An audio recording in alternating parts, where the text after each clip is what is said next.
sosial, politik, dan ekonomi sebelum revolusi sosial. Masyarakat Prancis terbagi menjadi 3 kelas utama atau estage. Estage pertama, clerus, kaum atau kaum gereja, yang memiliki banyak hak istimewa dan tidak membayar pajak. Estage kedua, bangsawan yang juga menikmati hak-hak istimewa dan bebas dari pajak.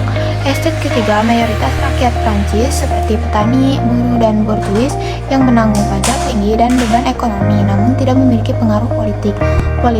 Prancis berada di bawah monarki absolut di bawah Raja Louis XVI, di mana kekuasaan politik terkonsentrasi pada raja dan bangsawan tanpa representasi yang adil untuk rakyat jelata.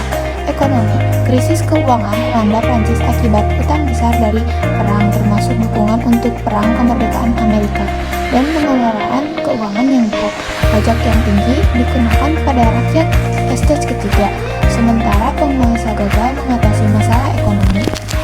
Faktor yang memicu revolusi Prancis ada beberapa, yaitu 1. Ketidakadilan sosial. Ketidakadilan antara estate di mana estate ketiga menanggung beban sosial dan ekonomi terbesar tanpa memiliki hak politik yang setara. 2. Krisis ekonomi. Negara mengalami kebangkrutan dan upaya untuk memperbaiki kondisi dengan memungut lebih banyak pajak semakin menekan rakyat. 3. Pengaruh perpecahan. Ide-ide dari filsuf seperti Voltaire dan lain-lain menentang otoritas monarki dan menyuarakan kebebasan, kesetaraan, serta hak asasi manusia. Rakyat mulai menuntut perubahan politik dan sosial. Pembukaan. Jadi untuk prosesnya adalah pembukaan esas Kinurus, yaitu pada tahun 1789 oleh Raja Louis XVI memanggil sidang untuk menyelesaikan krisis keuangan, tetapi ketidakadilan dalam sistem pemungutan suara memicu kemarahan etas ketiga yang kemudian membentuk Majelis Nasional.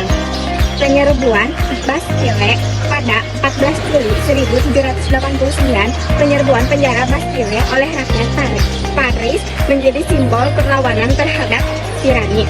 Tanggal ini menjadi Hari Bastille, peringatan penting dalam sejarah revolusi. Deklarasi Hak Manusia dan Warga Negara 1789, Majelis Nasional mengesahkan deklarasi yang menekankan hak kebebasan, kesetaraan di depan hukum, dan kedaulatan rakyat. Pemerintah teror 1793 sampai dengan 1794 di bawah pimpinan Maximilien Robespierre terjadi periode kekerasan besar di mana banyak lawan politik dieksekusi menggunakan guillotine, termasuk Raja Louis XVI dan Ratu Marie Antoinette. Dampak perubahan sosial, politik, dan ekonomi yang terjadi sebagai hasil revolusi: pembubaran menarik absolut, sistem menarik dihapuskan, dan Prancis menjadi republik mengakhiri kekuasaan absolut saja. Perubahan sosial, feodalisme dihapuskan, memberikan lebih banyak hak kepada rakyat jelata. Masyarakat bergerak menuju kesetaraan sosial meskipun masih ada ketidakstabilan. Perubahan politik, revolusi memperkenalkan konsep kedaulatan rakyat dan pemerintahan republik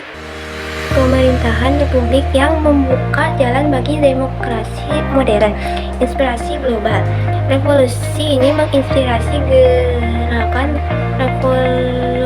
revolusioner berbagai negara seperti di Eropa dan Amerika Latin. Pengaruh terhadap sosiologi. Revolusi Prancis memperkenalkan perubahan besar dalam pemikiran sosial dan politik yang sangat mempengaruhi perkembangan teori sosiologi. Ide tentang kesetaraan, hak asasi manusia, kebebasan politik, dan perubahan struktur sosial menjadi bagian penting dari kajian sosiologi. Revolusi ini juga memunculkan pertanyaan tentang hubungan antara kekuasaan, kelas sosial, dan struktur masyarakat yang kemudian dibahas oleh para pemikir sosiologi seperti Karl Marx, Emile Durkheim, dan Max Weber. Konsep perubahan sosial yang cepat, konflik kelas, dan ketidaksetaraan menjadi topik utama dalam studi sosiologi pasca revolusi.